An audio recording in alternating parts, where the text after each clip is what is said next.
Bismillahirrahmanirrahim. Assalamualaikum warahmatullahi wabarakatuh. Alhamdulillahi ala ihsani wa syukru lahu ala taufiqihi wa amtinani. Asyhadu an la ilaha illallah wahdahu la syarika lahu ta'ziman li sya'nih. Wa asyhadu anna Muhammadan abduhu wa rasuluhu da'ila ridwanih. Allahumma salli alaihi wa ala alihi wa ashabihi wa ikhwanih. Alhamdulillah, puji dan syukur kita panjatkan kepada Allah yang memudahkan kita untuk berkumpul pada hari ini dalam rangka untuk meningkatkan iman dan takwa. Yang kita tahu iman dan takwa kita naik dan turun dan harus selalu diperbaharui. Nabi sallallahu alaihi wasallam bersabda, "Innal iman la yakhlaqu fi jawi ahadikum kama yakhlaqu ats-tsawb. Fas'alullaha an yujaddida imanakum." Sungguhnya iman itu akan menjadi usang atau semakin menurun di dalam tubuh kalian sebagaimana baju yang lama-lama akan usang. Oleh karenanya mintalah kepada Allah untuk memperbaharui iman kalian. Dan di antara sarana kita untuk memperbaharui iman, meningkatkan iman, mengkokohkan iman adalah kita mengaji, membaca ayat-ayat Allah yang itu adalah pesan dari pencipta kita agar kita kembali kepada Allah Subhanahu wa taala dan bertakwa kepadanya. Sebelumnya saya sampaikan terima kasih kepada Bu Lurah Wirokerten, Bu Rahmawati atas kesediaannya untuk berpartisipasi dalam kegiatan kita. Semoga Allah memberi ganjaran yang terbaik buat beliau di dunia maupun di akhirat. Ibu-ibu yang dirahmati oleh Subhanahu wa taala, pada kesempatan kali ini kita akan membahas firman Allah Subhanahu wa taala dalam surat Al-Baqarah ayat 197 yang di situ Allah berfirman, "Wa tazawwadu fa inna khairaz zadit taqwa." Berbekalah dan sungguhnya sebaik-baik bekal adalah ketakwaan. Ayat ini kalau kita lihat secara utuh surat Al-Baqarah 197 adalah terkait dengan haji. Allah Subhanahu wa taala berfirman, "Al-hajju asyhurum ma'lumat." Sungguhnya haji adalah diberlakukan pada bulan-bulan tertentu yang telah diketahui. Faman farada fihinal hajja fala rafatha wala fusuqa wala jidala fil hajj. Barang siapa yang hendak melaksanakan haji, maka janganlah dia melakukan rafath, kefasikan, dan juga jangan berbantah-bantahan dalam mengerjakan ibadah haji. Kemudian kata Allah, "Wa ma taf'alu min khairin ya'lamhullah." Apapun kebaikan yang kalian lakukan, maka Allah mengetahuinya. "Wa tazawwadu fa inna khairaz zadit taqwa." Berbekalah, sungguhnya sebaik-baik bekal adalah ketakwaan. Wattaquni ya ulil albab. Maka hendaknya wahai orang yang berakal bertakwa kepadaku. Jadi ayat ini berbicara tentang orang-orang yang hendak melaksanakan haji. Maka Allah Subhanahu wa taala menyuruh mereka untuk berbekal. Kata Allah, "Wa tazawwadu," hendaknya berbekal. Kenapa? Karena ada sebagian orang yang mereka hendak berhaji tanpa bekal. Kemudian mereka berkata, "Nahnu mutawakkilun." Kita ini bertawakal, meskipun kita tanpa bekal kita akan berhaji, namun kita bertawakal kepada Allah Subhanahu wa taala. Maka Allah tegur ya, bahwasanya itu tawakal yang salah. Tawakal yang benar yaitu seorang berbekal, berusaha setelah menyandarkan hati kepada Allah dan ikhtiar. Adapun hanya menyandarkan hati kepada Allah tanpa ikhtiar, maka itu tawakal yang keliru. Ini tawakal yang salah. Maka Allah mengatakan, "Wa tazawwadu," berbekalah. Berbekalah. Oleh karena dikatakan kepada Imam Ahmad, wahai Imam Ahmad, sebagian orang berhaji, kemudian mereka tidak membawa bekal, tidak ada zat, tidak ada bekal. Dan mereka berkata, "Kami bertawakal kepada Allah Subhanahu wa taala." Maka Imam Ahmad membantah mereka. Kata Imam Ahmad, mereka berhaji dengan bekal rombongan yang lain. Artinya ini mereka akan merepotkan rombongan yang lain. Karena mereka akan bergantung kepada rombongan yang lain. Kalau memang mereka benar dengan perkataan mereka, jangan berhaji sama rombongan yang lain, suruh jalan sendiri. Ya. Dan ini isyarat dari Imam Ahmad bahwasanya merupakan kesalahan adalah menyangka bahwasanya tawakal tanpa ikhtiar. Tawakal itu harus dengan ikhtiar. Ada usaha dan serahkan hati kepada Allah. Adapun hanya menyerahkan hati kepada Allah tanpa ikhtiar, ini tawakal yang tidak benar ya. Seperti seorang, saya ingin punya anak ya. Terus tapi saya tidak mau nikah, ya susah. Kalau yang menikah aja belum tentu punya anak, apalagi tidak menikah ya. Tawakal itu harus selesai dengan ikhtiar. Maka Allah tegur, Allah berkata, "Wa tazawwadu." Berbekalah kalian ketika hendak berhaji. Makanya haji itu hanya wajib bagi yang mampu. Ya, walillahi 'alan nasi hajjul baiti man istata' ilaihi sabila. Wajib bagi manusia untuk berhaji ke Baitullah, ya. Bagi yang mampu, dan kemampuan tersebut dijelaskan oleh para ulama, yaitu memiliki bekal dalam perjalanan dan juga meninggalkan bekal kepada keluarga yang ditinggal selama perjalanan. Baru dia boleh haji. Adapun bekal untuk keluarga tidak ada dan bekal dia untuk dalam perjalanan tidak ada, maka dia tidak wajib haji. Karena dia akan merepotkan orang lain. Dia akan merepotkan orang lain. Ini sekedar mukaddimah tentang ayat ini agar kita paham kenapa Allah mengatakan wa tazawwadu, berbekalah. Setelah itu, setelah Allah mengatakan berbekalah kalian dalam hajian, Allah mengatakan fa inna khairaz zadi taqwa. Sebaik-baik bekal adalah ketakwaan. Allah beri isyarat bahwasanya haji perjalanan di dunia, berjalan dari satu negeri ke negeri berikutnya sampai ke Mekah. Kita tahu dahulu orang-orang kalau berhaji ya sangat lama ya, mungkin dari tanah air mungkin berbulan-bulan, harus naik kapal laut, kemudian tiba di Jeddah, dari Jeddah masih berjalan lagi seterusnya berbulan-bulan ya. Di tengah kapal mungkin ada sakit, ada ini dan macam-macam. Betapa banyak orang yang berhaji kemudian tidak kembali lagi. Kalau sudah haji ya pamitan seakan-akan tidak bisa kembali lagi, dan demikian beratnya haji. Zaman dahulu juga orang berhaji menuju Mekah terkadang di tengah jalan ada perampok, ada penyamun dan berbagai macam rintangan dan hambatan. Maka semua itu butuh bekal. Dan itu semua perjalanan di dunia. Ya. Dan itu berat. Kita sekarang aja enggak usah zaman dahulu. Kita zaman modern aja ini kalau hajian juga bukan perkara yang ringan ya. Tentu jauh lebih ringan daripada dahulu, tapi tetap saja ada kesulitan-kesulitan. Apalagi rombongan, apalagi kita dengar hajian kemarin, tahun kemarin betapa banyak orang kelaparan, ada yang meninggal kelaparan, dan di bawah terik matahari panas yang sangat amat terik. Itu baru perjalanan dunia, dan itu sudah butuh bekal yang kuat. Maka Allah isyaratkan di sana ada perjalanan lebih jauh, itu perjalanan akhirat. Maka Allah mengatakan fa inna khairaz zadi taqwa. Sungguhnya sebaik-baik perbekalan adalah ketakwaan. Perbekalan di dunia iya, terlebih lagi perbekalan akhirat. Perjalanan yang sangat amat panjang, yang dimulai startnya ketika kita meninggal dunia. Ya. Kalau kita di dunia kita merasa perjalanan kita dimulai dari kalau kita lahir dan berakhir dengan meninggalnya kita. Justru setelah kita meninggal kita masuk dalam perjalanan yang sesungguhnya. Perjalanan yang panjang, yang butuh ketakwaan kita selama di dunia. Kalau kita tidak bawa takwa, kita akan binasa dalam perjalanan tersebut, yang lebih berat dan jauh lebih sulit daripada perjalanan ketika menuju haji. Ya. Kalau kita dengar cerita orang dahulu, kalau hajian mereka sudah entah kembali entah enggak. Ya.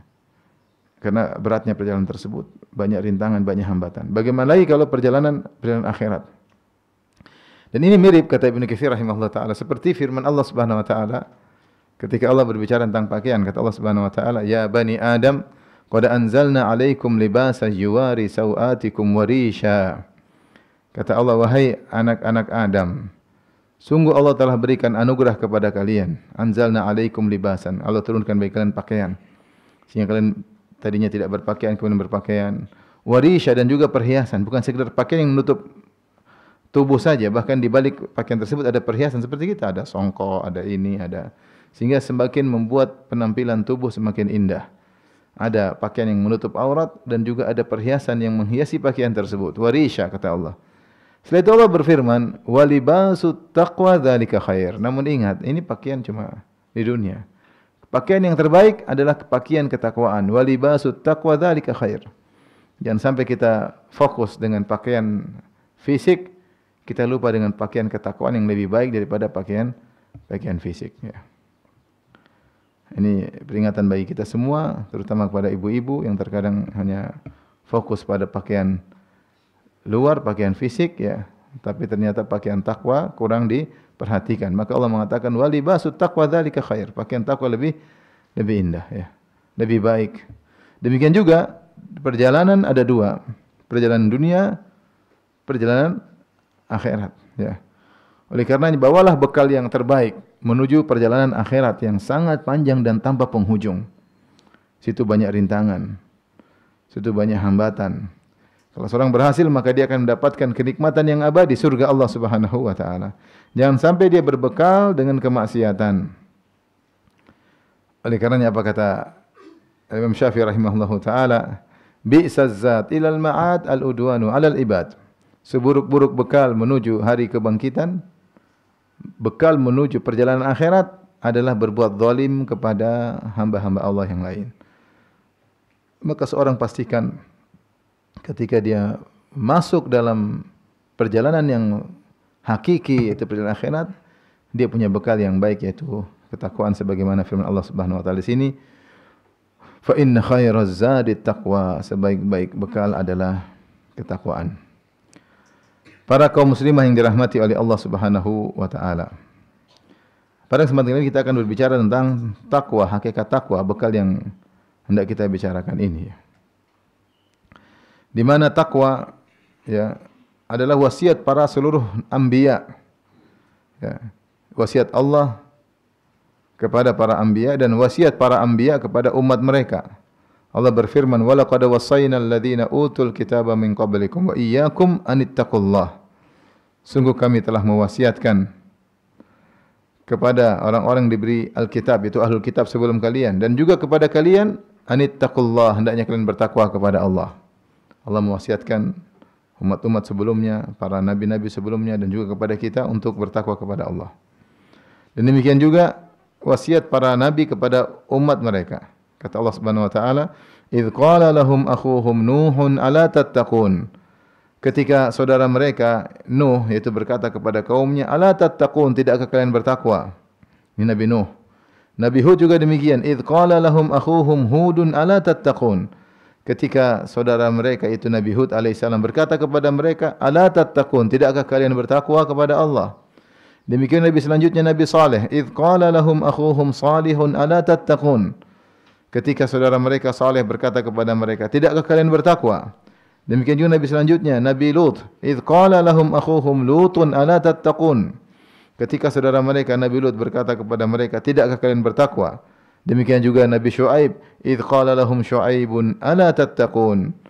Ketika Nabi Syuaib berkata kepada kaumnya, "Tidakkah kalian bertakwa?" Dan demikian silsilah para nabi sampai Nabi Muhammad sallallahu alaihi wasallam yang pernah menasihati para sahabat secara umum untuk bertakwa dan juga menasihati ya Nabi menasihati Mu'adz bin Jabal radhiyallahu taala anhu, "Ittaqillah haitsu ma kunt." Bertakwalah kepada Allah haitsu ma kunt, dimanapun kau berada dan kapanpun engkau berada. Tapi apa itu takwa? Takwa secara bahasa diambil dari yaitu al-wiqayah, namanya penghalang. Sehingga makna dari takwa yaitu anta ja'al bainaka wa baina iqabillahi wiqayah. Engkau membuat penghalang antara engkau dengan siksaan Allah. Engkau membuat penghalang antara engkau dengan neraka jahanam. Engkau membuat penghalang antara engkau dengan kemurkaan Allah. Itu bagaimana supaya Allah tidak murka sama engkau? Bagaimana Allah tidak marah sama engkau? Bagaimana azab neraka tidak menimpamu? Penghalang tersebut itu namanya takwa. Engkau bertakwa yaitu engkau membuat penghalang. Ini diambil dari bahasa Arab ya, seperti perkataan Nabighah, seorang penyair yang dia pernah berkata, "Saqatan nasifu wa lam turid isqatahu fatanawalhu wattaqatna fatanawalathu wattaqatna bil yadi." Ya, dicerita tentang seorang wanita yang memakai semacam khimar atau penutup wajah, cadar. Kemudian cadarnya jatuh. Akhirnya wajahnya terlihat oleh orang lain. Maka dia mengatakan, Nabi berkata, menceritakan tentang sifat wanita tersebut, "Saqatan nasifu wa lam turid isqatahu." Khimarnya jatuh padahal dia tidak ingin jatuh. Fa tanawalathu wattaqatna bil yadi. Maka dia pun mengambil dengan salah satu tangannya mengambil khimar tersebut dan tangan yang lainnya menutup wajahnya dengan mi'samnya, dengan pergelangan tangan dia tutup wajahnya supaya tidak terlihat. Jadi maknanya adalah di situ dikatakan wattaqatna, dia menghalangi kami dengan tangannya, yaitu agar kami tidak bisa melihat wajahnya. Ini makna asal dari kata takwa. ya, at-taqwa. Yaitu seorang menjadikan antara dia dengan azab Allah Subhanahu wa taala penghalang agar dia tidak diazab oleh Allah Subhanahu wa taala. Dan intinya adalah dengan melakukan ketaatan kepada Allah dan menjauhi kemaksiatan, ya. Saya akan bacakan perkataan sebagian salaf, ya, tentang takwa kepada Allah Subhanahu wa taala.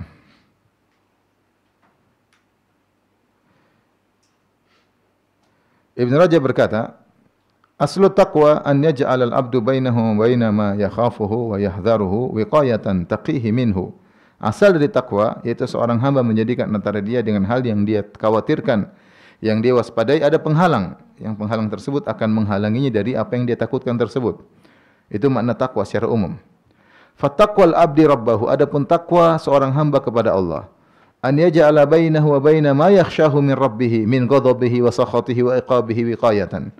Itu seorang hamba menjadikan antara dia dengan apa yang dia takutkan dari Rabb-nya. Dia takut dari kemurkaannya, dia takut dari kemarahannya, dia takut dari siksaannya, dia membuat penghalang. Taqihi min dzalik. Yang penghalang tersebut menghalangi dia dari hal tersebut. Apa itu penghalang tersebut? Intisarinya, apa itu penghalang tersebut yang bisa menghalangi seorang hamba dari kemurkaan Allah, siksaan Allah, hukuman Allah di dunia maupun di akhirat? Huwa fi'lu ta'atihi, yaitu menjalankan ketaatannya, wajtinabu ma'asih, dan menjauhi larangannya. Ini kesimpulan dari Ibn Rajab Al-Hambali. Takwa itu menjalankan ketaatan, menjauhi larangan. Ibn Qayyim rahimahullah berkata, at-taqwa haqiqatuha. Takwa itu hakikatnya apa? Al-amalu bi ta'atillah imanan wa ihtisaban amran wa nahyan.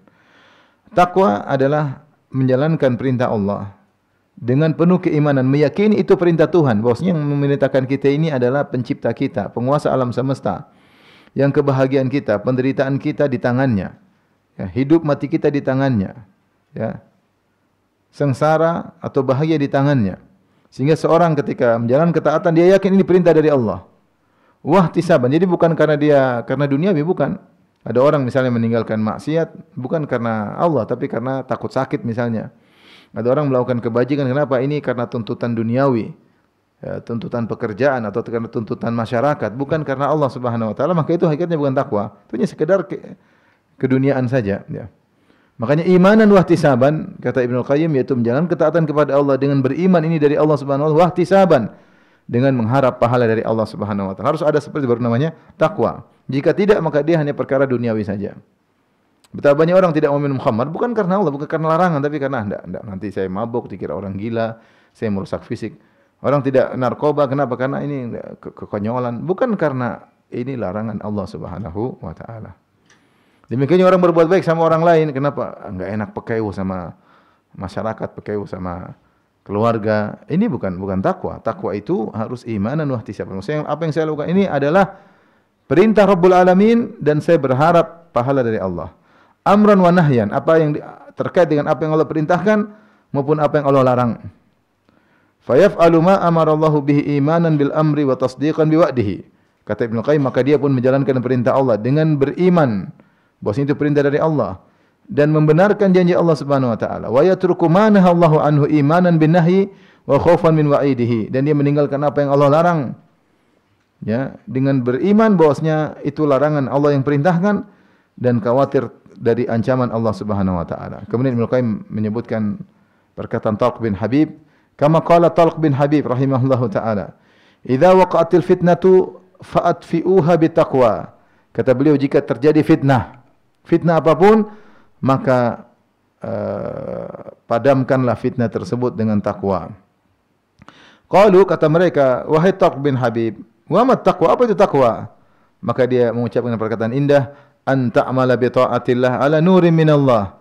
Engkau menjalankan ketaatan kepada Allah di atas petunjuk dari Allah, yaitu ketaatan tersebut benar-benar perintah Allah, bukan ketaatan dibuat-buat, bukan bid'ah, bukan hal yang tidak diperintahkan oleh Allah, tapi benar-benar ala nurin minallah, itu perintah Allah Subhanahu wa taala. Tarju thawaballah. Ketika kau menjalankan perintah tersebut, kau mengharap pahala dari Allah Subhanahu wa taala. Bukan karena pekeu, bukan karena enggak enak, bukan karena tradisi masyarakat, enggak. Kau berharap pahala dari Allah. Wa anta truka ma'siyatallah. dan engkau meninggalkan takwa itu juga engkau meninggalkan maksiat kepada Allah ala nuri minallah, di atas petunjuk dari Allah. Kau tahu bahwa ini benar-benar maksiat, Allah larang. Takhafu iqaballah, karena kau takut dengan azab Allah. Inilah perkataan yang paling terbaik dalam definisi takwa, ya. Makanya dikatakan fa inna kulla amalin la budda lahu min mabda'in wa ghayah. Setiap amal itu harus ada asal dan tujuan. Fala yakunul amalu ta'atan wa qurbatan hatta yakuna mabda'uhu mahdhul iman wa ghayatuhu thawaballah. Ya, thawabullah. Wa ibtigha'a mardatihi wa huwal ihtisab. Maka tidaklah suatu amalan menjadi ketaatan dan kedekatan hatta yakunu mabda'uhu mahdhul iman, sampai asal dia pijakan dia untuk beramal adalah karena beriman kepada Allah. Wa ghayatuhu, dan tujuan dia melakukan amal tersebut adalah thawaballah, pahala dari Allah. Wa ibtigha'a mardatih, dan berharap keridhaan Allah, dan itu yang disebut dengan al-ihtisab. Itu yang disebut al-ihtisab. Ya.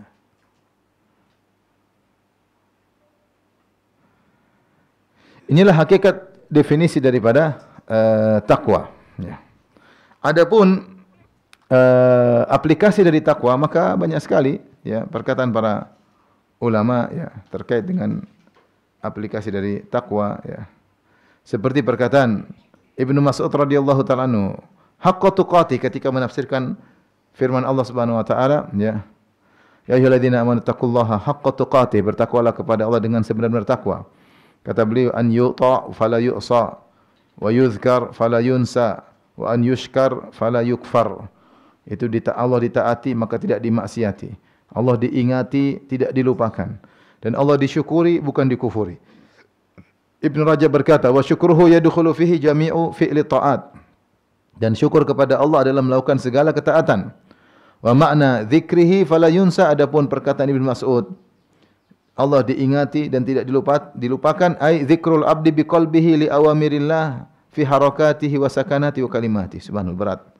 Kata Ibnu Rajab menafsirkan perkataan Ibnu Mas'ud, takwa itu Allah yuzkar fala yunsa, Allah selalu diingati, tidak dilupakan. Apa kata Ibnu Rajab? Yaitu zikrul abdi biqalbi, seorang hamba selalu ingat dengan hatinya, ingat Allah. Li awamirillah, ingat perintah-perintah Allah. Fi harakatihi, dalam segala gerakannya. Wa sakanatihi, dan dalam diam-diamnya. Wa kalimati, dalam setiap perkataannya selalu ingat Allah Subhanahu wa taala. Saya lakukan ini benar atau tidak? Perkataan saya tepat atau tidak? Sesuai dengan syariat atau tidak? Ya. Saya pergi ke sana benar atau tidak? Saya diam di sini benar atau tidak? Selalu dia renungkan bosnya, semua perbuatan dia timbang dengan syariat Allah. Jika dia demikian, berarti dia dikatakan selalu senantiasa ingat kepada Allah. Jadi maksudnya Ibnu Rajab mengatakan zikir itu bukan berarti hanya sekedar subhanallah, alhamdulillah, tapi dalam aplikasi kehidupan sehari-hari kita renungkan, saya ke sana itu karena Allah atau tidak? Ini perintah Allah atau tidak? Saya diam di sini perintah Allah atau bukan? Atau menghindari larangan Allah? Saya ngomong begini, ini perintah Allah atau tidak? Saya diam dari suatu pembicaraan, ini karena sesuai syariat Allah atau tidak? Itu berarti orang itu selalu ingat Allah, karena selalu dia timbang dengan perintah Allah Subhanahu wa taala, ya. Kemudian Abu Hurairah ketika ditanya tentang takwa, apa itu takwa? Abu Hurairah radhiyallahu anhu, maka dia berkata, hal akhadta tariqan dha syaukin, pernahkah engkau melewati satu jalan yang situ banyak duri? Qala na'am, orang yang bertanya berkata na'am. Abu Hurairah bertanya lagi, kaifa sana'ta, apa yang kau lakukan ketika melewati jalan yang penuh duri? Qala, orang itu berkata, idza ra'aitu syauka adaltu anhu, kalau saya melihat sebuah duri, saya pindah lewat jalan yang lain, artinya saya pindahkan langkah kaki saya. Au jawaztuhu, atau saya loncati duri tersebut. Au qasartu anhu, atau saya pendekkan langkah kakiku supaya tidak menginjak duri tersebut. Orang itu jawabnya bagus. Dia bilang kalau ada duri, ya saya ke kanan atau saya ke kiri. Atau saya loncati, atau saya melangkah tepat sebelum ada duri. Kata Abu Hurairah, zakat taqwa, itulah takwa.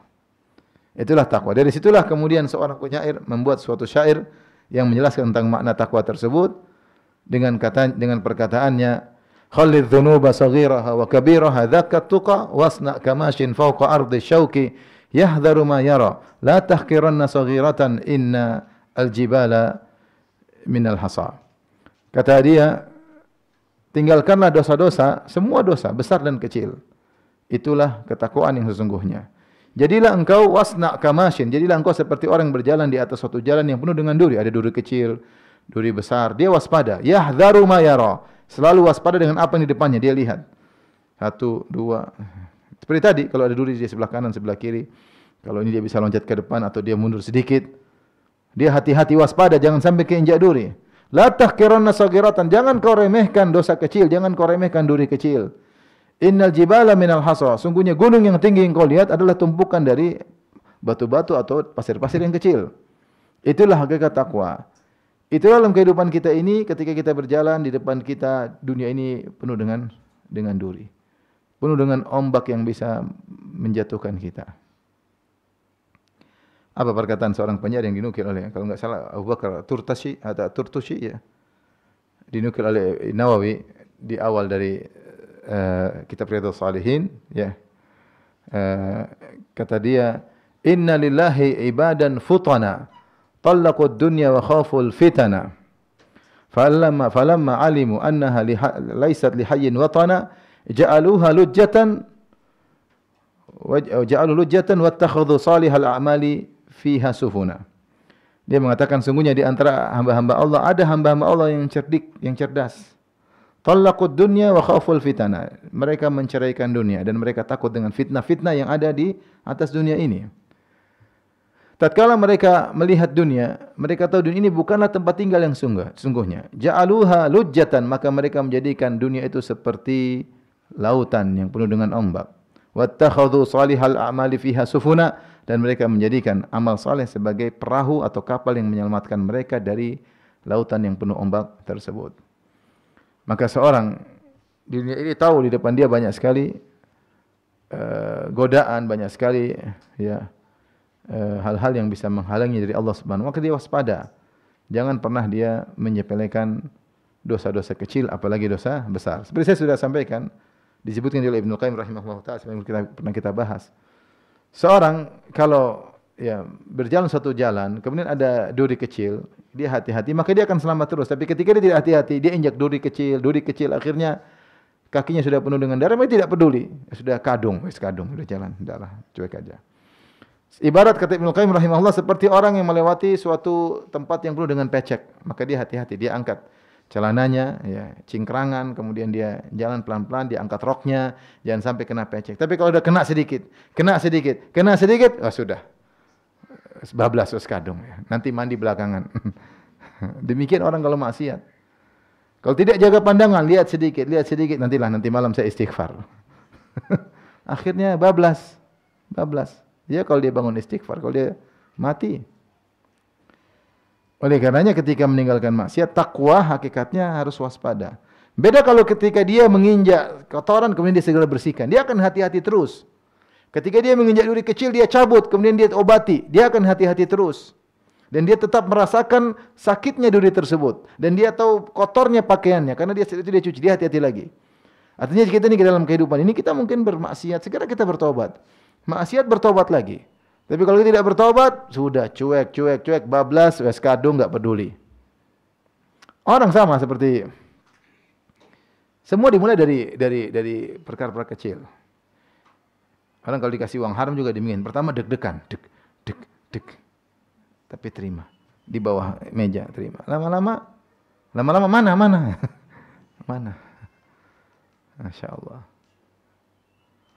Ada kawan ngurus suatu izin. Ya. Ngurus izin. Kurang ini, dibilang kurang ini. Dilengkapi oleh kawan tersebut. Semua surat izin dilengkapi.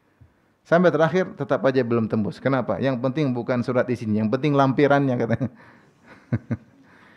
Orang kalau sudah bermaksiat tidak punya malu. Oleh karenanya, ibu dirahmati Allah Subhanahu wa taala, jaga lisan, selalu menghadirkan Allah dalam kegiatan sehari-hari. Saya ngomongin sudah tepat belum? Sesuai dengan syarat belum? Sama anak-anak bagaimana? Sama suami bagaimana? Sama tetangga benar enggak? Selalu kita mikir Allah. Sama tetangga gitu, saya gitu kan benar atau tidak? Ya. Saya gini salah atau tidak? Saya diam benar atau tidak? Saya ngomong benar atau tidak? Bukan menjadikan hawa nafsu yang menjadi pengatur kita, tapi syariat Allah Subhanahu wa taala. Siapa yang demikian, maka dia senantiasa bertakwa kepada Allah Subhanahu wa taala. Baik, Ibu dirahmati Allah Subhanahu wa taala, sebelum kita melanjutkan tentang aplikasi yang lebih dalam lagi, kita akan sebutkan beberapa keutamaan takwa agar kita termotivasi untuk bertakwa, senantiasa menjalankan ketaatan dan menjauhi larangan. Di antaranya misalnya, orang bertakwa adalah orang yang paling mulia di sisi Allah Subhanahu wa taala. Allah berfirman, "Inna akramakum indallahi atqakum." Ya, Allah sebutkan ayat ini dari sebelumnya apa? Kata Allah, sungguhnya orang yang paling mulia di sisi Allah, yang paling bertakwa di antara kalian. Ya, ya ayuhan nas, inna khalaqnakum min dzakarin wa untha wa ja'alnakum syu'uban wa qabaila ta'arafu. Kata Allah, wahai manusia sekalian, kami ciptakan kalian dari suku-suku dan berbangsa-bangsa, dari laki-laki dan perempuan, dan kami jadikan syu'uban wa qabaila, suku-suku dan bangsa-bangsa. Buat apa? Agar kalian saling mengenal.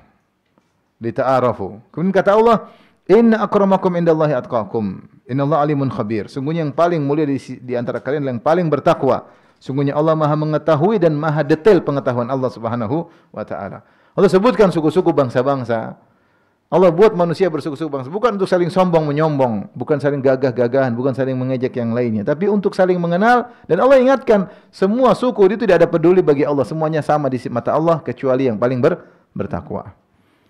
Maka Nabi SAW mengatakan, ya ayuhan nas kullukum min Adam, wahai manusia kalian semua dari Adam, wa Adam min turab, dan Adam dari tanah. La fadla lil arabi alal ajami, tidak ada kemuliaan orang Arab di atas orang non-Arab. Walal ajami alal arabi, dan tidak ada kemuliaan non-Arab di atas Arab. Walal abyad alal aswad, dan tidak ada kemuliaan orang berkulit putih di atas orang kulit hitam. Walal aswad alal abyad, dan tidak ada orang berkulit hitam lebih utama dari kulit putih illa bittaqwa, kecuali dengan takwa. Kecuali dengan takwa. Maka jangan terpedaya dengan penampilan, dengan suku, dengan darah biru, dengan darah hijau, enggak ada urusan ya. Enggak ada urusan. Nabi SAW mengatakan, Inna Allah la yanzuru ila suwarikum, wala ila ajsamikum, walakin yanzur ila qulubikum wa amalikum. Allah tidak melihat kepada rupa kalian, paras kalian, penampilan kalian, baju kalian, tas kalian. Allah tidak pernah lihat ya. Yang Allah lihat adalah apa? Hati dan amalan kalian. Maka saya sering sampaikan dalam pengajian saya, kita ini ibu-ibu di dunia ini, mungkin kita tahu status kita ya. Status kita, saya lebih kaya daripada kamu, kamu lebih kaya daripada saya, tas saya lebih mentereng daripada tasmu ya. Jabatanmu lebih tinggi daripada saya. Di dunia kita bisa tahu status kita. Ini kan status di dunia bisa kelihatan. Tapi status pada kehidupan berikutnya, setelah kamu mati, bagaimana? Status kita bisa jauh berbeda. Ya. Orang yang mungkin kau rendahkan selama di dunia, ternyata statusnya di alam berikutnya jauh lebih tinggi. Orang miskin yang sering kau pandang dengan pandangan rendah, ternyata bisa statusnya lebih tinggi. Ternyata dia rajin sholat, ternyata dia berbakti sama orang tua, ternyata dia tidak sombong, ternyata dia tidak pernah mendolimi orang lain. Makanya Allah mengatakan khafidhatur rafi'ah. Kata Allah Subhanahu wa taala, "Idza waqa'atil waqi'ah, laisa liwaqa'atiha kadhiba." Khafidhatur rafi'ah, jika terjadi hari kiamat, kata Allah Subhanahu wa taala. Yang di mana hari kiamat tersebut khafidhatur rafi'ah, hari kiamat merendahkan dan mengangkat. Merendahkan orang yang merasa tinggi selama di dunia, ketika dia ternyata tidak bertakwa, dia akan direndahkan pada hari kiamat kelak. Rafi'ah, Allah akan mengangkat orang-orang yang mungkin direndahkan ketika di dunia.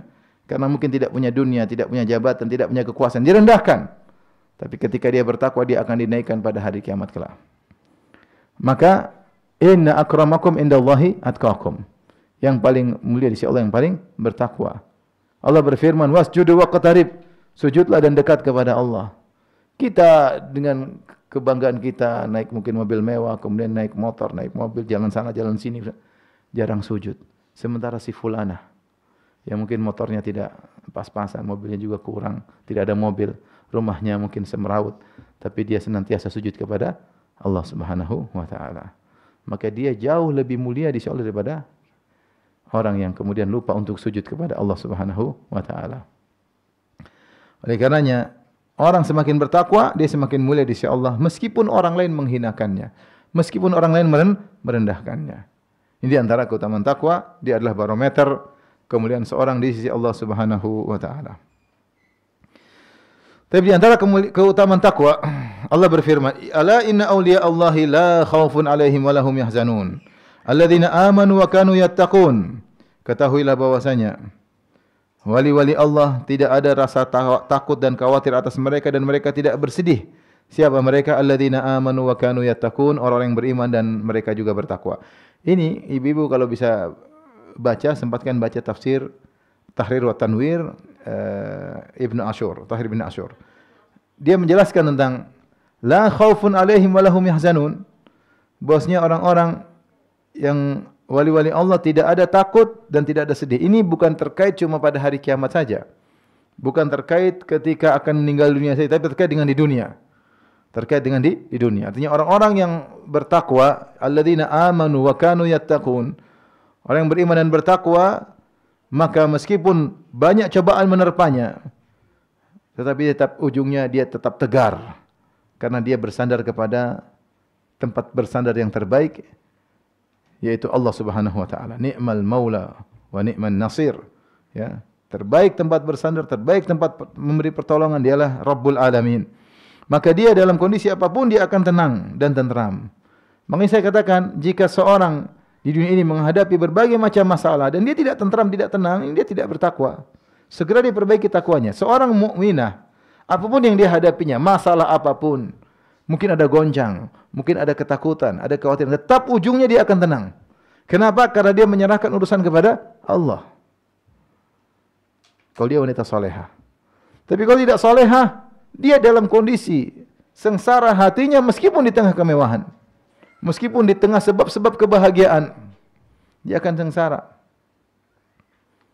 Tapi kalau dia bertakwa kepada Allah, apapun namanya dalam hidup ini ada musibah, ada ujian, ada yang dikhawatirkan, disedihkan, tapi kesimpulannya dia akan tenang. Ya. Ibnu Qayyim rahimahullahu taala berkata, "Wadda'a Ibnu Aun rajulan." Ibnu Aun, seorang ulama tabi'in, berkata kepada seorang yang akan bersafar. Dia nasihati. Dia berkata, "Alaika bittaqwallah." Hendaknya kau bertakwa kepada Allah. Fa innal muttaqiya laisa alaihi wahsyah. Sungguhnya orang yang bertakwa kepada Allah tidak ada kekeringan dalam hatinya. Dimanapun dia berada, dimanapun dia sendirian, dia bersama orang, ada Allah yang menemaninya, ada Al-Quran menemaninya, ada zikir menemaninya, ada salat malam menemaninya, ada zikir pagi petang menemaninya. Dia tidak akan menemukan kesengsaraan dalam hatinya. Maka di antara keutamaan bertakwa kepada Allah adalah ketenangan dalam hati.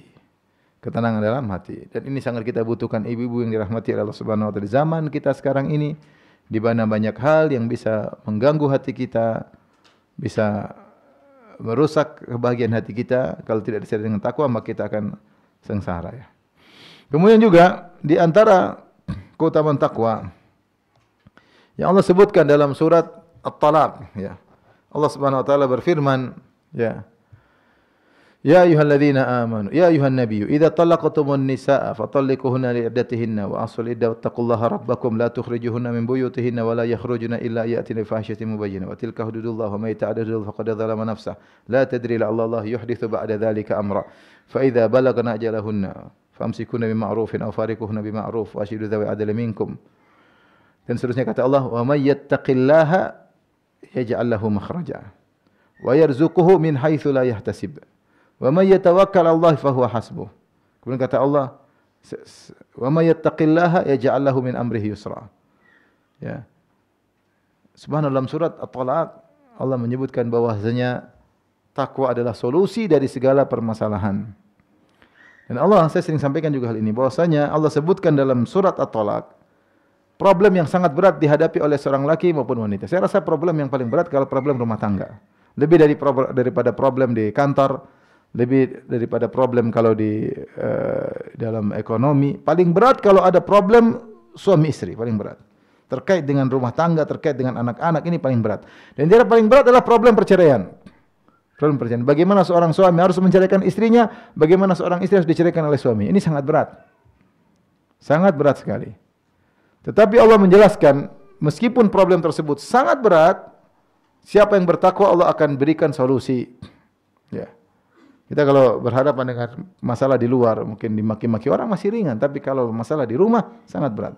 Maka Allah berkata, "Wa may yattaqillaha yaj'al lahu makhraja." Siapa yang bertakwa kepada Allah, dalam urusan perceraian Allah akan kasih solusi. Pasti ada solusi. Namun sering tidak ada solusi karena pelaku perceraian tidak menjalankan perintah Allah. Allah berfirman, "Wa tilka hududullah." Inilah batasan-batasan Allah. Wa may yata'adda hududallahi faqad dzalama nafsah. Siapa yang melanggar aturan Allah maka dia telah menzalimi dirinya sendiri. Seperti apa? Begitu cerai istrinya langsung diusir misalnya. Cerai istrinya tidak dikasih nafkah padahal masih di masa iddah. Istrinya haid dia cerai, melanggar peraturan ya. Dia tidak menceraikan dengan cara yang sunnah. Ya. Dan seterusnya. Kezaliman-kezaliman dilakukan oleh seorang ketika menjatuhkan cerai. Demikian juga sang wanita ketika dicerai langsung kabur dari rumah. Padahal Allah berfirman, "La tukhrijuhunna min buyutihinna wa la yakhrujna." Kalau kalian sudah menceraikan istri-istri kalian, maka jangan kalian keluarkan istri kalian dan istri-istri tersebut juga jangan keluar dari rumah mereka. Namun yang terjadi ibu-ibu kalau diceraikan langsung kabur ke rumah orang tua. Jangankan diceraikan, belum dicerai baru diomel sudah kabur. Gimana mau bertakwa kepada? Akhirnya apa? Tanpa solusi. Tanpa solusi. Jadilah janda yang tidak ada solusinya. Lelaki pun demikian. Sudah cerai tidak ada solusi. Dapat istri yang tidak benar lagi. Hanya menghabisin hartanya ya. Dan seterusnya. Oleh karenanya kalau masalah sepelik ini saja ada solusi. Kalau bertakwa, "Mattaqillaha ja'al lahu makhraja." Siapa yang bertakwa kepada Allah berikan solusi. Bukan cuma itu. "Wa yarzuqhu min haitsu la yahtasib." Bahkan Allah berikan dia rezeki dari arah yang tidak dia sangka-sangka. Kemudian Allah mengatakan, "Wa may yatawakkal 'alallahi fa huwa hasbuh." Siapa yang bertawakal maka itu Allah cukup baginya. Dalam selanjutnya Allah mengatakan, "Wa may yattaqillaha yaj'al min amrihi yusra." Siapa yang bertakwa kepada Allah mudahkan urusannya. Wa yu'dhim lahu ajra. Allah besarkan pahalanya. Sayaj'alullahu ba'da usri yusra. Allah akan jadikan setelah kesulitan ada kemudahan. Ini semua dalam surat At-Talaq. Masalahnya kita ada masalah pun kita tidak bertakwa, kita tidak timbang dengan syariat. Kita ngamuk sama orang timbang, ini bagaimana kita lakukan? Ini masalah. Apa yang harus lakukan? Harus syariat, takwa. Karena takwa inilah solusi yang terbaik. Harus yakin dengan hal tersebut. Sungguh indah perkataan Nabi Yusuf alaihissalam. Ketika dia diuji oleh Allah di mana kakak-kakaknya berbuat zalim kepadanya, dibuka bajunya, dimasukkan dalam sumur, kemudian dijual belikan jadi budak. Kemudian perjalanan hidup, kemudian dia dipenjarakan sampai keluar penjara, sampai menjadi menteri keuangan, perbendaharaan negeri Mesir. Akhirnya dia ketemu lagi dengan kakak-kakaknya. Mereka berkata, "A innaka la anta Yusuf?" Kau ini Yusuf. Qala ana Yusuf wa hadha akhi. Qad manna Allahu alaina. Benar, saya ini Yusuf, ini adik saya Binyamin. Bin Yusuf berkata, "Qad manna Allahu alaina." Sungguhnya Allah telah beri karunia kepada kami. "Innahu may yattaqi wa yasbir." Siapa yang bertakwa dan bersabar, fa innallaha la yudhi'u ajral muhsinin. Allah tidak akan menyia-nyiakan pahala orang berbuat ihsan. Antum kalau sabar, ini tercatat, bukan Allah tidak lihat, Allah lihat. Allah lihat bagaimana apa yang kau lakukan menghadapi problematik ini. Takwa dicatat malaikat, Allah tahu akan ada ganjarannya cepat atau lambat. Cepat atau lambat ada ganjarannya. Nabi SAW berkata, "Innahu may yattaqi wa yasbir." Siapa yang bertakwa dan bersabar, sungguhnya Allah tidak akan menyia-nyiakan pahala orang yang berbuat kebajikan. Jadi orang yang bertakwa akan diberi solusi dari Allah Subhanahu wa taala. Makanya jika ada seorang menghadapi permasalahan, tidak ada solusi, sudah berusaha semua buntu, tidak ada solusi, berarti takwanya bermasalah. Takwanya bermasalah. Akhirnya dia nangis, curhat sama si fulan, curhat sama si fulana, tidak ada solusi. Kalau dia mau selesai, bertakwa kepada Allah. Baru kemudian Allah akan kasih solusi. Kemudian di antara keutamaan takwa, Allah berfirman misalnya, "Innallaha ma'al ladzina taqaw wal ladzina hum muhsinun." Sungguhnya Allah bersama orang yang bertakwa dan orang yang berbuat ihsan. Kalau kita bertakwa, ingat ada Allah bersama kita, ya. Innallaha ma'al ladzina taqaw. Ma'iyah di sini maksudnya ma'iyah khasah, yaitu Allah bersama orang bertakwa bi ta'yidihi wa nasrihi, dengan pertolongan Allah dan kekuatan dari Allah Subhanahu wa taala. Maka bertakwa kepada Allah Subhanahu wa taala akan Allah bersama dia. Ketika dia tidak bertakwa, Allah meninggalkannya. Maka waspada. Terutama ketika kita menghadapi masalah, senantiasa diiringi dengan takwa. Ikhlas, takwa, pasrah, tawakal, akan ada solusi. Ya. Jika tidak, maka tidak ada solusi. Demikian juga Allah berfirman, "Fa innallaha yuhibbul muttaqin." Sungguhnya Allah mencintai orang-orang yang bertakwa. Ketika kita meninggalkan maksiat, Allah semakin cinta sama kita. Ketika kita menundukkan pandangan, Allah semakin cinta sama kita. Melihat pemandangan yang indah memang menyenangkan. Lihat cewek cantik, siapa yang tidak suka? Lihat lelaki tampan, siapa yang tidak suka? Ada yang ditegur, kamu itu bahaya ke Eropa. Ke Eropa itu bisa ngotori mata. Iya, tapi nambah wawasan katanya. Wawasan maksiat. Oleh karenanya, yakin kalau ada sesuatu yang haram kita tundukkan, Allah tambah cinta. Kalau kita terus melotot, cinta Allah semakin berkurang. Kenapa Allah berfirman, "Fa innallaha yuhibbul muttaqin." Allah mencintai orang bertakwa. Apa takwa? Takwa meninggalkan maksiat karena Allah, melakukan ketaatan karena Allah Subhanahu wa taala. Hadirkan dalam diri kita ketika ada yang menarik untuk kita lihat, jangan kita lihat. Kalau kita sedang browsing di internet, ada yang tertarik mau kita klik, jangan kita klik. Kalau kita klik, maka cinta Allah luntur. Kemurkaan Allah bertambah.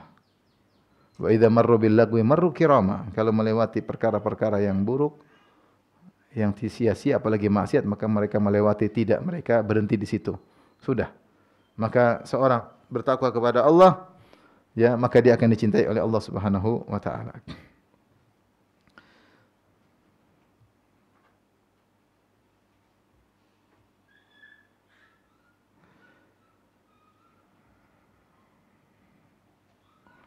Kata Allah Subhanahu wa taala juga, bagaimana orang bertakwa dimuliakan pada hari kiamat kelak, ya. Ketika orang-orang melewati sirat, ya. Kata Allah, "Wa in minkum illa wariduha, kana 'ala rabbika hatman maqdiyya, thumma nunajjil ladzina taqaw wa nadharu adh-dhalimina fiha jithiya." Kata Allah, tidak ada seorang pun dari kalian kecuali akan melewati sirat. Sirat yang dibentangkan di atas neraka jahanam. Sangat tipis, sangat tajam. Orang berjatuhan, berguguran di atas sirat tersebut. Setiap orang pasti lewat. Kemudian kata Allah, "Tsumma nunajjil ladzina taqaw." Kemudian kami selamatkan orang-orang yang bertakwa dari sirat, dari terjatuh dalam neraka jahanam. Maka untuk selamat bertakwa, semakin mudah selamat. Allah juga muliakan mereka, kata Allah, ya, "Yauma nahsyurul muttaqina ila ar-rahmani wafda wa nasuqul mujrimina ila jahannam wirda." Pada hari kiamat kelak kami akan kumpulkan orang bertakwa menuju Ar-Rahman yang Maha Penyayang. Wafda, seperti utusan. Gimana sih kalau ada utusan kita muliakan? Allah muliakan orang-orang bertakwa. Ya. Allah dekatkan surga. Wa uzlifatil jannatu lil muttaqina ghaira ba'id. Surga didekatkan kepada orang bertakwa. Tidak jauh. Tadi jauh didekatkan kepada orang bertakwa. Allah muliakan. Dimuliakan oleh Allah Subhanahu wa taala. Dikumpulkan seperti utusan, dimuliakan. Ya. Maka kalau ingin dimuliakan oleh Allah Subhanahu wa taala, maka bertakwa kepada Allah Subhanahu wa taala. Dan terlalu banyak dalil-dalil tentang bagaimana Allah muliakan orang-orang yang bertakwa di akhirat kelak, di padang mahsyar, terlebih lagi di surga kelak. Lilladzina ahsanu fi hadhid dunya hasanah. Sungguhnya orang berbuat baik di dunia ini akan mendapatkan surga, wala darul akhirati. Di dunia dia akan dapat kebaikan, ya. Di akhirat juga wala darul akhirati khairun, dan di negeri akhirat lebih baik, wala ni'ma darul muttaqin. Dan surga itu adalah sebaik-baik tempat tinggal orang bertakwa. Jannatu adnin yadkhulunaha tajri min tahtihal anhar lahum fiha ma yasha'un. Surga-surga yang kekal abadi, yang mereka masuk dalam surga tersebut mengalirnya di bawahnya sungai-sungai. Lahum fiha ma yasha'un, dalam surga tersebut apa yang mereka inginkan, apa yang mereka inginkan, apa yang mereka angan-angankan, apa yang mereka aku-akukan. Kadzalika yajzillahul muttaqin. Demikianlah kami beri balasan kepada orang-orang yang bertakwa. Jadi tidak perlu ragu bahwasanya orang bertakwa dialah orang yang beruntung di dunia maupun di akhirat. Sebenarnya ibu-ibu yang dirahmati, apa yang kita cari di dunia ini sih? Kita bahagia kan? Bahagia takwa. Kalau enggak bahagia enggak bisa takwa. Ingin di alam barzah bahagia, ya takwa di sini. Ingin di akhirat bahagia, takwa di sini. Inilah sekarang medan ujian kita. Mau bertakwa atau tidak, ikut hawa nafsu atau tidak, ikut emosi atau tidak. Kalau kita bisa menahan diri, bertakwa kepada Allah, maka kita bahagia di dunia, di alam barzah, terlebih lagi di akhirat. Nah, di akhir ini penghujung saya akan membahas tentang aplikasi sederhana tentang takwa. Jadi intinya takwa itu kan mengambil penghalang. Maka kita harus mengetahui apa yang harus kita jauhi untuk kita menghindar darinya. Dan kita juga harus tahu apa ketaatan untuk kita melakukannya. Karena takwa adalah menjalankan ketaatan dan menjauhi larangan. Kalau kita enggak ngerti mana ketaatan dan mana larangan, bagaimana kita bisa menjalankan takwa? Seorang berkata, "Kaifa yattaqi man la yadri ma yattaqi?" Bagaimana seorang bisa menghindar dari suatu perkara yang tidak tahu apa yang harus dia hindari? Maka konsekuensinya kita harus mengetahui hal yang dilarang untuk kita jauhi, sebagaimana kita harus mengetahui perkara-perkara yang baik untuk kita kerjakan. Sini ada disebut dengan maratibut taqwa, ya, tingkatan-tingkatan takwa. Yang pertama, ya, menjauhi kekufuran dan kesyirikan. Ini yang paling parah, menjauhi kekufuran dan kesyirikan. Karena syaitan paling utama ingin menjerumuskan orang dalam kekufuran atau kesyirikan dengan berbagai macam bentuk kekufuran dan kesyirikan. Dan dari dulu sampai zaman sekarang berbagai macam kekufuran dan kesyirikan banyak sekali. Di antaranya ragu terhadap kekuasaan Allah, ragu terhadap keesaan Allah, ragu tentang keadilan Allah, ini kekufuran semuanya. Dan banyak sekali. Wahdatul wujud, aliran kebatinan, ini semua kekufuran. Banyak sekali kekufuran. Hindari. Kenali apa saja jenis-jenis kesyirikan, kenali apa saja jenis-jenis kekufuran untuk dijauhi. Ini tingkatan takwa yang paling tinggi. Tingkatan berikutnya adalah ittiqaul bid'ah, meninggalkan bid'ah. Ya, semua bid'ah yang tidak ada syariatnya kita hindari. Alhamdulillah yang sunnah jelas masih banyak.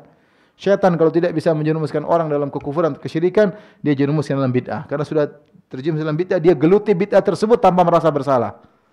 Dia geluti bid'ah tersebut tanpa merasa bersalah. Bahkan dia bela habis-habisan, ternyata itu adalah bid'ah. Ya. Orang-orang Nasara lihat, mereka melakukan bid'ah. Bid'ah apa? Bid'ah selain akidah adalah bid'ah rahbaniyah, tidak mau menikah. Mereka menyangka tidak mau menikah mulia di sisi Allah. Dan mereka setengah mati, setengah mampus membela keyakinan tersebut, tidak menikah, tidak punya anak. Ujung-ujungnya masuk neraka, kasihan. Makanya Umar bin Khattab ketika melihat orang Nasara, mereka mengatakan, ingat firman Allah, amilatun nasibah. Amilah, capek-capek beramal, nasibah taslah naron hamiyah. Akhirnya masuk neraka Jahannam. Ini berlaku orang Nasara. Kenapa? Sudah susah jadi pendeta, tidak kawin, tidak nikah. Padahal banyak biarawati yang cantik-cantik. Setengah mati, kemudian masuk neraka. Umar nangis lihat pendeta seperti itu. Sama juga sama juga apa namanya? Kalau itu akhwat Nasara, akhwat. Ada akhwat. Kadang-kadang di bandara kita ketemu akhwat ya. Akhwat Nasara. Demikian juga Khawarij, lihat Khawarij. Ibadah luar biasa, puasa malam, salat malam sampai wajah mereka pucat, tapi itulah bid'ah. Setan senang karena orang sudah terjun dalam bid'ah tidak bakalan meninggalkannya. Kenapa? Dia merasa benar, dia bela mati-matian. Ternyata masuk neraka Jahannam. Kemudian tingkatan ketiga setelah meninggalkan syirik, meninggalkan bid'ah, yang ketiga meninggalkan kabairudz dzunub, dosa-dosa besar tinggalkan semaksimal mungkin. Siapa yang berhasil meninggalkan dosa besar, maka dosa-dosa kecil akan diampuni oleh Allah. Ini nikmat luar biasa. Siapa yang bisa meninggalkan seluruh dosa besar sekitar 70, kenali dosa-dosa besar tersebut. Dengar ceramah tentang atau beli buku tentang Al-Kabair karya Az-Zahabi, semua dosa besar tinggalkan. Kalau ada dosa kecil diampuni oleh Allah Subhanahu wa taala. In tajtanibu kaba'ira ma tunhauna anhu nukaffir ankum sayi'atikum wa nudkhilukum madkhalan karima. Jika kalian meninggalkan dosa-dosa besar yang kalian dilarang melakukannya, kami akan mengampuni dosa-dosa kecil kalian otomatis. Kami akan masukkan kalian dalam surga yang penuh kemuliaan. Allah mengatakan, alladzina yajtanibuna kaba'iral itsmi wal fawahisha illa lamam inna rabbaka wasi'ul maghfirah. Sungguh orang-orang yang meninggalkan dosa-dosa besar dan perbuatan keji illa lamam, kecuali dosa kecil yang tidak bisa tinggalkan. Lamam itu apa? Dosa kecil yang tidak bisa kita tinggalkan. Salah ngelirik, salah melihat, salah megang, salah ngomong. Apalagi zaman sekarang kesalahannya banyak. Siapa yang bisa menundukkan pandangan? Susah zaman sekarang. Pasti enggak lihat, ya, lihat lagi, lihat sini kanan kiri, oke. Serepot. Atas bawah juga oke, serepot. Tapi kalau kita tidak sengaja, ini namanya lamam, suatu dosa yang tidak mungkin kita tinggalkan. Tapi kalau kita tinggal dosa besar, ini akan diampuni oleh Allah. Allah puji orang seperti ini. Karena mustahil orang meninggalkan semua dosa. Sudah maksimal, tidak mungkin kita. Pasti ada salah ngomong, salah ngelihat, enggak sengaja dengar. Banyak hal yang tidak bisa kita hindari. Alladzina yajtanibuna kaba'iral itsmi wal fawahisha illa lamam. Orang-orang yang meninggalkan dosa besar dan perbuatan keji kecuali dosa-dosa kecil yang tidak bisa dia tinggalkan. Allah mengatakan inna rabbaka wasi'ul maghfirah. Sungguhnya Rabbmu luas ampunannya. Jadi tingkatan ketiga meninggal dosa besar. Tingkatan keempat tinggalkan dosa-dosa kecil. Berusaha, berjuang. Jangan biasakan diri.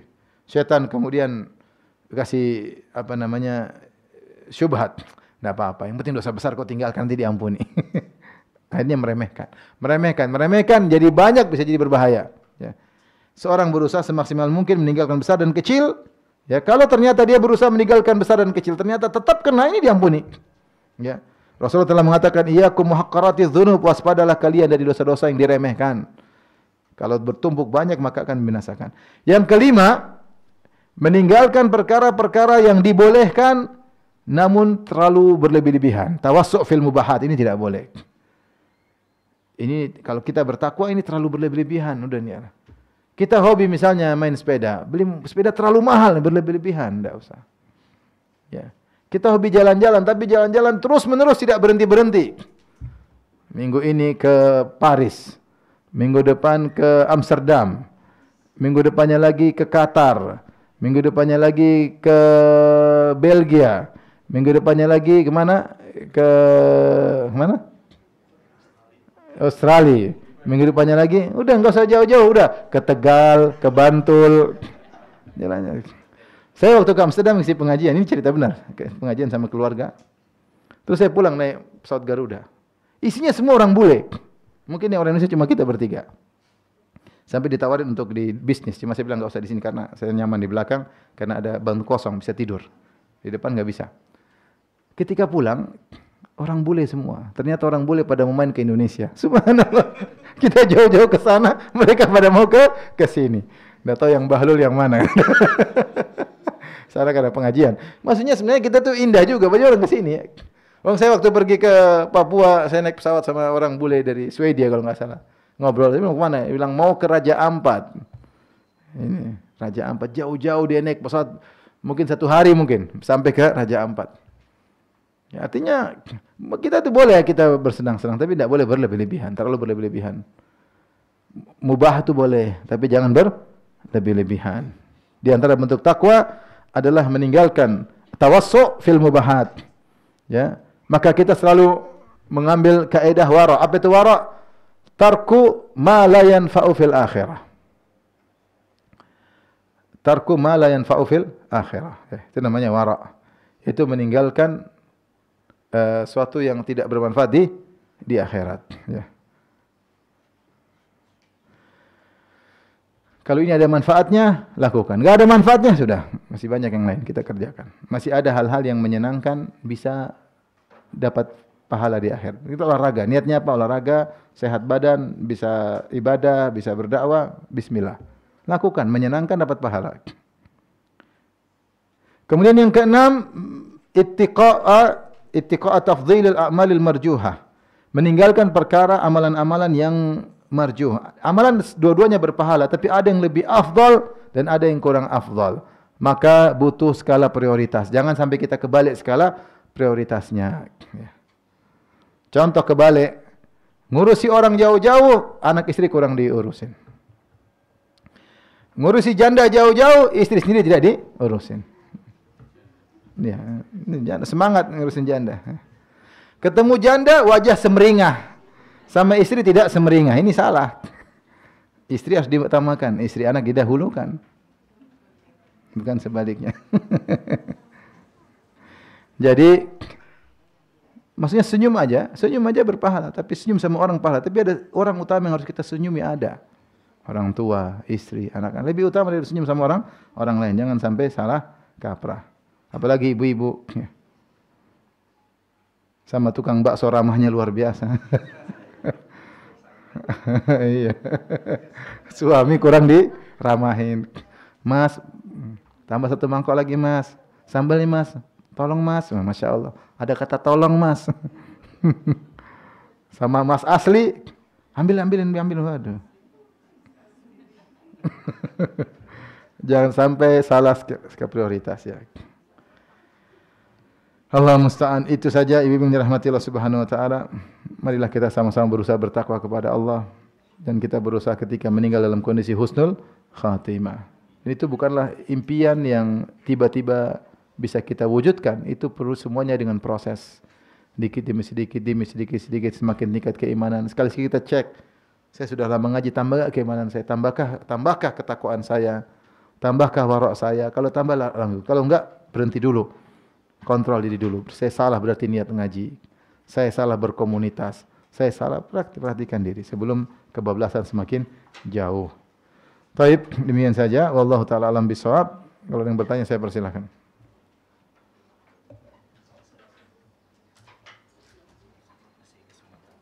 Oh iya.